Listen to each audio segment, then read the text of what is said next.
나는 그를 처음 본 날을 잊지 못한다. 실험체 77점.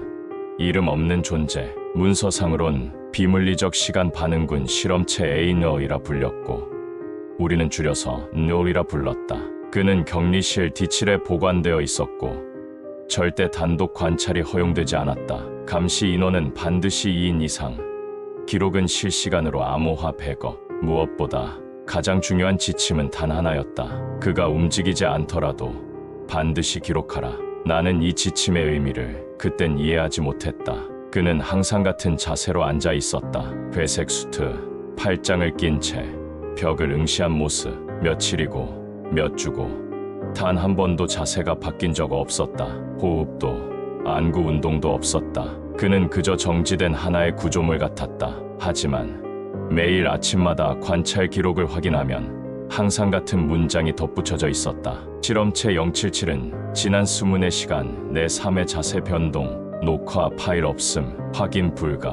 녹화 파일이 없다. 하지만 기록은 있다. 노은 4년 전 남미 페루의 외딴 감시소에서 발견되었다. 그는 그때부터 그 자세로 앉아 있었고 구조한 군인 중 3명이 정신 이상 증세를 보였다. 그 중 1명은 병원 침대에서 중얼거렸다. 그는 여기에 없었는데 내가 본 건 그가 있는 자리의 기억이었어.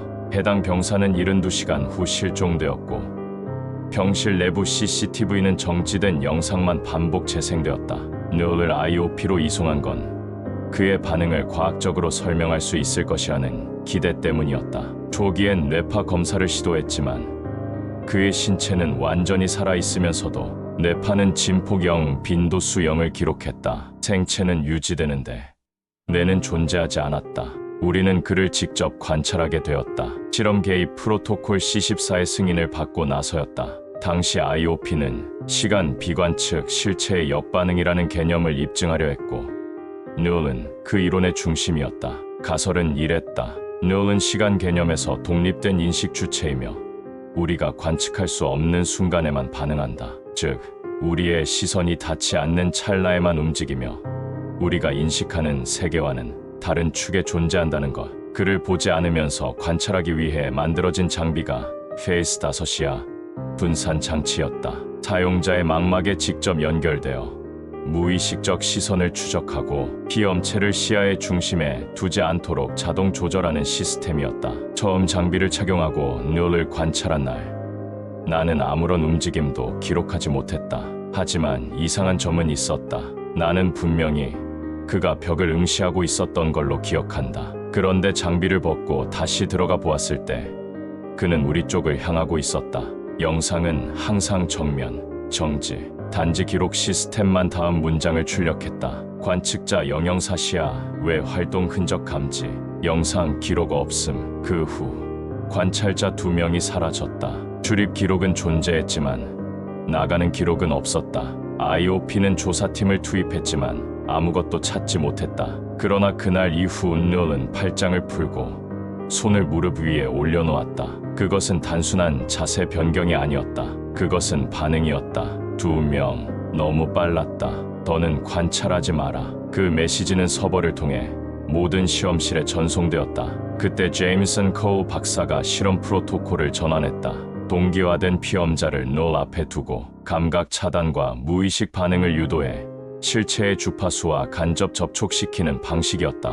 내가 그 자원자가 되었다. 나는 뇌파 유도 장치와 페이스 5장비를 착용한 채 노을 앞에 앉았다. 아무것도 들리지 않았고 아무것도 보이지 않았지만 분명히 존재의 압박이 밀려왔다. 그 순간 그는 내 머릿속에 직접 말을 걸었다. 날 본다는 건 너의 시간이 멈춘다는 거야. 나는 움직이지 않아. 하지만 넌 내가 멈춰 있는 걸 기억하지. 거기서 루프가 시작돼. 내 주변은 변했고 나는 현실이 아닌 어딘가에 있었다. 매끈한 콘크리트 벽, 전멸하는 백열등, 그리고 또 다른 나. 똑같은 자세로 앉아있는 존재. 나는 깨달았다. 노을은 움직이지 않는 것이 아니라 우리가 인식하는 시간의 틈 사이에서 끊임없이 갱신되고 있었다. 그리고 그가 나를 본 순간 나는 그의 시간에 저장된 것이다. 나는 실험 후에도 현실과 시간의 구분을 잃었다. 시계는 역행하고 사람들의 목소리는 내 기억과 다르게 재생되었다. 그리고 밤마다 나는 꿈을 꿨다. 뇌이 나를 보고 있었다. 그리고 그 뒤 똑같은 나와 같은 자세의 누군가가 서 있었다. 제임스는 기록을 초기화하려 했지만 늦었다. 뇌는 이미 내 인식 내부에 고정되어 있었다. 나는 이제 움직이지 않아도 존재를 퍼뜨릴 수 있다. 누군가가 나를 보지 않더라도 나는 그들의 기억 속에, 꿈 속에, 주변 시야의 잔상으로 계속 남는다. 최근 보고에 따르면 D7 구역은 완전 폐쇄되었고 뇌는 격리 해제 상태다. 이상한 일은 그를 격리한 적이 없다는 점이다.